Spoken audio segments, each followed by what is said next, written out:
avançons un peu dans l'histoire. Vous vous rendez bien compte qu'un nouveau-né, si méchant et diabolique qu'il soit, n'a pas beaucoup de ressorts pour être retors. Certes, à peine ses premières canines sorties, il cisaillait, têtu et tatillon, le téton de sa tutrice Macarel, assaisonnant ainsi le blanc et doucereux élixir d'un peu de délicieux sang. Bien nourri, le petit escogriffe grandit vite et nous allons passer rapidement sur les premiers mois de sa vie.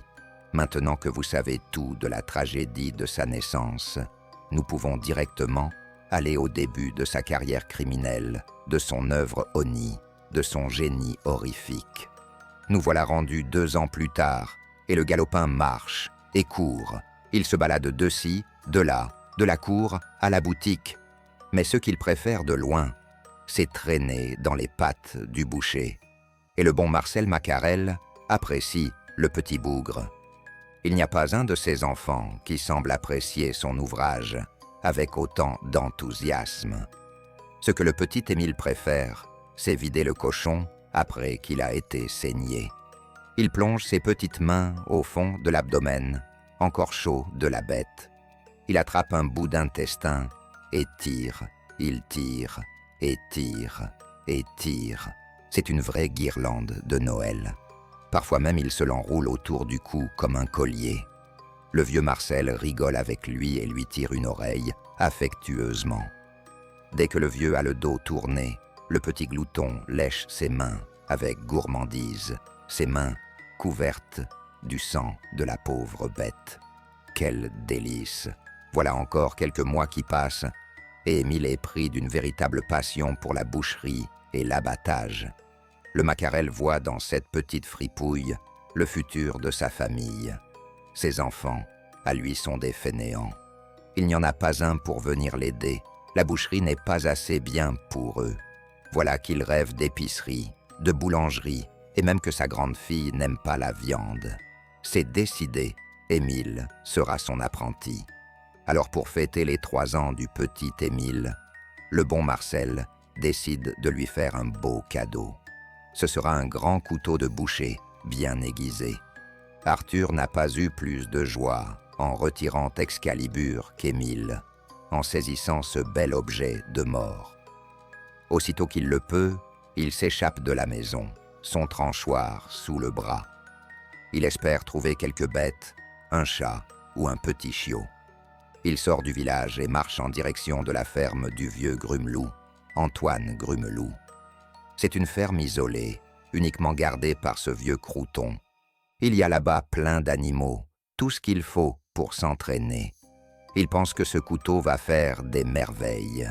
En chemin, il croise le fils du forgeron, un petit gars costaud de 5 ans qui n'arrête pas de le prendre de haut, de le traiter de petit bâtard, de fils de catin. Émile le déteste, mais l'autre c'est costaud. Il n'a jamais osé faire quoi que ce soit, de peur de se faire rosser d'importance. Voyons comment cela se passe aujourd'hui. Alors que le garçon s'approche à moins de 15 pas, Émile l'interpelle. « Hé Robert, tu sais ce que j'ai appris? Ta mère s'est fait baiser par un âne. C'est pour ça que tu es bête comme une enclume et moche comme un cauchemar. » Nom Dieu, Émile, v'là que si je t'attrape, je te ferai passer l'envie de dire des menteries. Je vais te presser la tête jusqu'à te sortir du jus du cul. Mais Émile s'enfuit en courant, s'éloignant de la route en direction de la forêt. Robert n'attend pas son reste et le suit, furieux. Le grand Robert court plus vite que le petit Émile et, après une poursuite d'1 minute, il talonne le petit démon. C'est ce qu'attendait Émile. Oh, qu'il est malin! Il connaît son vocabulaire mieux que le petit Robert. Il se retourne brusquement, le large coutelas en avant, et cueille le pauvre Robert comme une fleur. La lame pénètre dans son abdomen, comme dans du beurre, disons, comme dans du mascarpone, car la lame était pointue et tranchante. Sinon ce serait du beurre qui a un peu traîné dehors. Pas le beurre qui arrache la mie de pain quand on veut le tartiner, un beurre mou, disons. Le petit forgeron écarquille les yeux incrédule. Émile lui sourit tout en cisaillant de grands coups dans les tripes du pauvre enfant. Celui-ci tente de saisir le col d'Émile, mais il est pris d'un haut-le-cœur.